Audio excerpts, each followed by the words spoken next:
Thanks and welcome to this video where we are going to rank all of our domestic robots, paying particular attention to how autonomous those robots are. So I would rank the window cleaning bot at the bottom. It came with an app, but we don't tend to use that. We tend to just use the remote control. You've got these pads that you've got to put on, which is a bit fiddly. But the main thing I dislike about the window bot, and the reason why we don't use it, is this setting up this rope thing. Safety harness. Yeah, this safety harness.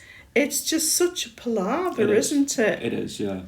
And you really need it on the outside windows, unless your windows at the edges, they sort of like square. If you've got like a chamfer or a bevel on, it's likely to come off. Yeah, because we used it a couple of times and we thought, oh, it works okay, you don't need this hard harness. And the first time we put it on the outside of the windows without the harness, it bounced off, didn't it? It didn't break. I mean, it's pretty tough, but it did come off.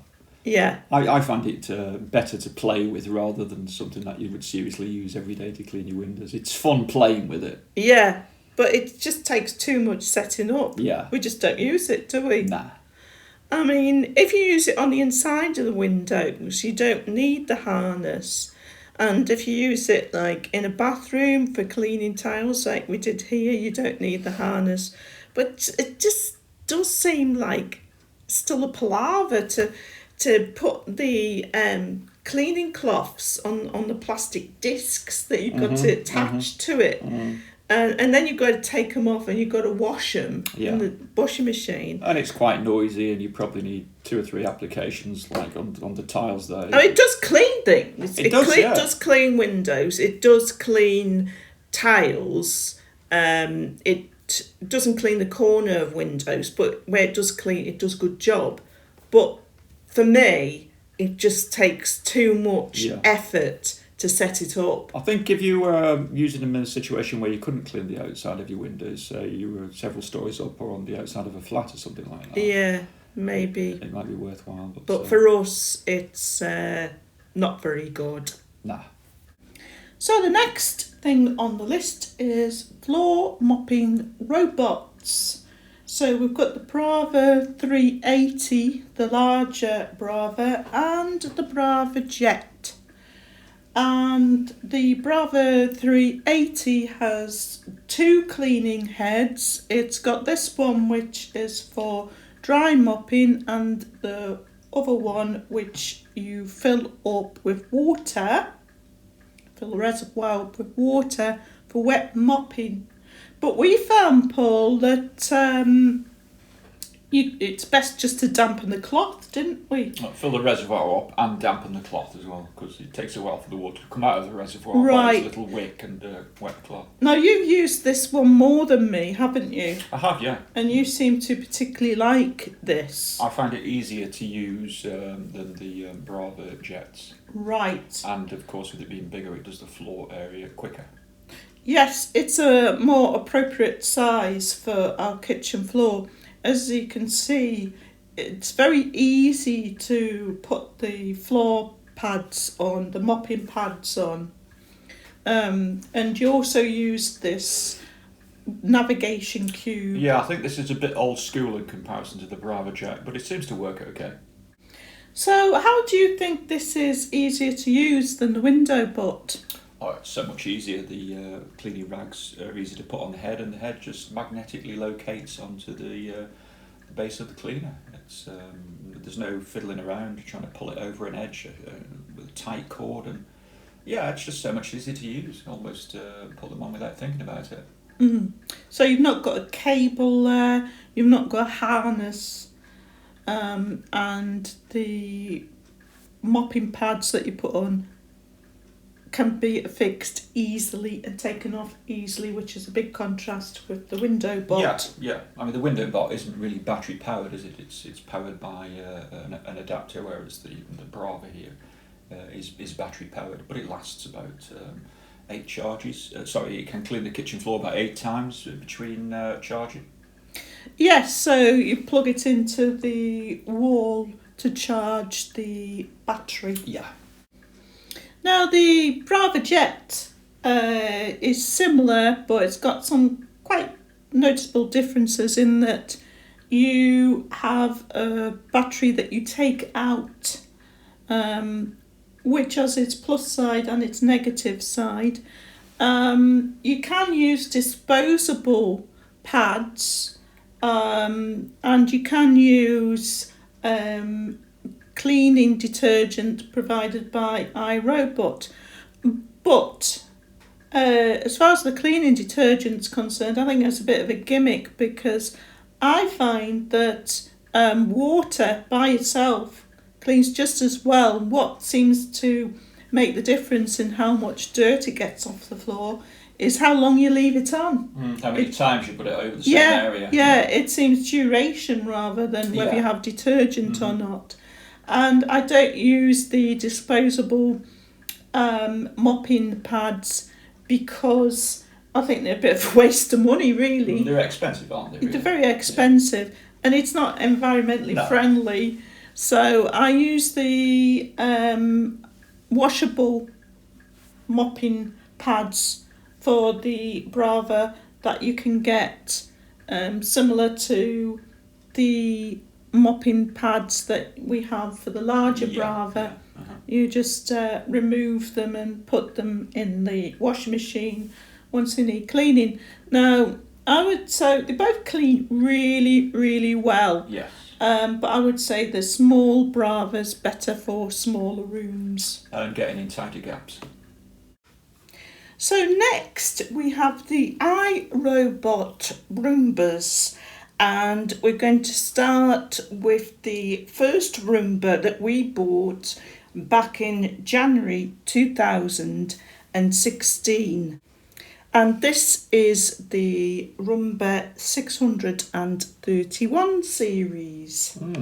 So I would say that Roombas are better than floor mopping robots in the sense that they take you out of the equation more, in the sense that there's no setting up. You just switch the Rumba on and then it goes and does its cleaning, and then there's nothing to do until it's finished its cleaning. Yeah. And then the bit that involves you is emptying the bin. Yeah. So with this series, you've got to empty the bin yourself between cleans, and you sort of knock the dust out the filter as well at the same time. The other job that you have to do with this Rumba is to clean the brushes.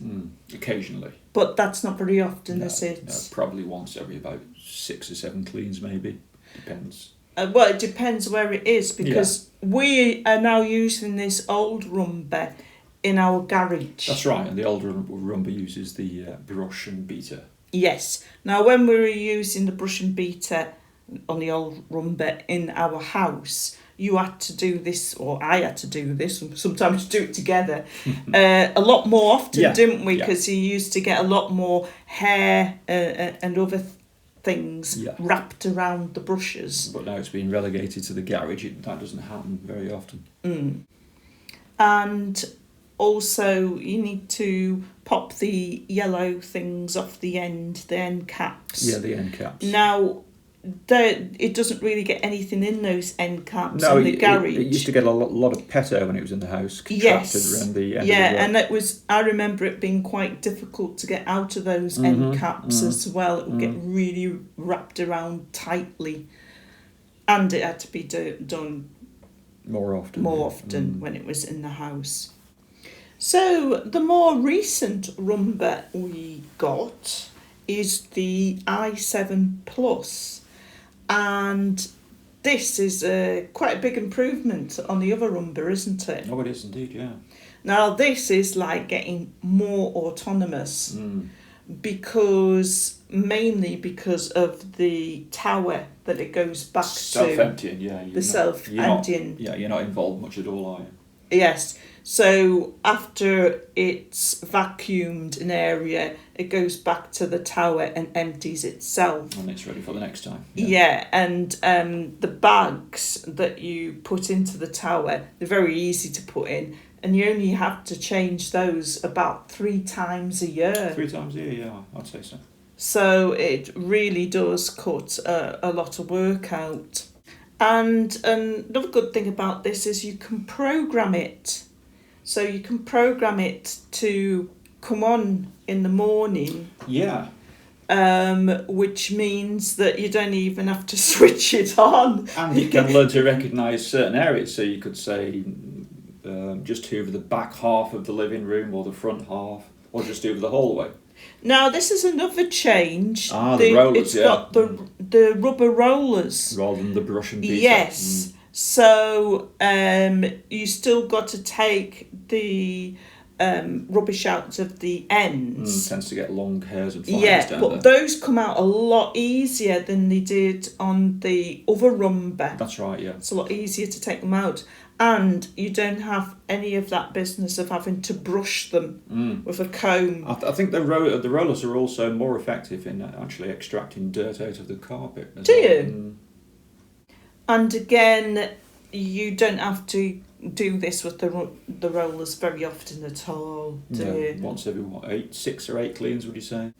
So overall, very autonomous, very little effort that we have to put in, and so out of all the robots up to this point, I would put this one at the top. Yeah, I'd agree. And so finally we come to our garden robots, which I have found to be the most autonomous. And we're going to look at our weeding robot. We've actually got 2 of these. So this doesn't involve you in the process at all, other than changing the whacker stick. We've only done this once, haven't we, Paul? Looks like you've got to do it every 2 months, maybe. Yeah, because we've had this first weeding robot, we've had about 2 months, I think. Uh-huh. So you can see the difference there. It would probably still be good for another week or so, a couple of weeks maybe, who knows? I'm not sure if it's sort of getting the weeds as well. But how this works is the wheels on the weeding robot sort of till the top layer of the soil, and then if you still get weed germinating, then the whacker stick that spins round will chop that weed down. So yeah, that's the only bit of maintenance, isn't it? Yes, it charges itself up in the sun. Yes, it charges itself up using a solar panel on the top. Yeah. And it comes on by itself, doesn't it? Turns itself on and off when it decides, yeah. Yeah. Which brings us to our other garden robot, and our final robot, which I believe we both would rank the highest. Yeah, I put this in position number 1 here. Now, I will put this in position number 1 because it is totally autonomous, to the point that we even went away on holiday for 2 weeks and left the robot on. Mm-hmm. When I say left it on a schedule. Mm-hmm. And it cut the grass fine. Yeah. The only thing we've got to do is occasionally change these blades. Yeah. But I think we found that Probably about 1 set a year, maybe. Yeah. We're using. Yeah, we found that we really didn't have to change them even as often as we first anticipated. That just changing them once a year, we've not seen any difference in the Cut quality. cut quality. Yeah. Yes. And of course, because it's coming out regularly, it cuts so little off each time to keep it at a good level that you don't need to collect up the grass in a grass box. That's right. And the lawn is actually in better condition than it would be with a manual lawnmower. So that's it, folks. That's our rankings. Hope you enjoyed that and found it useful. Thanks for watching as always, and see you next time.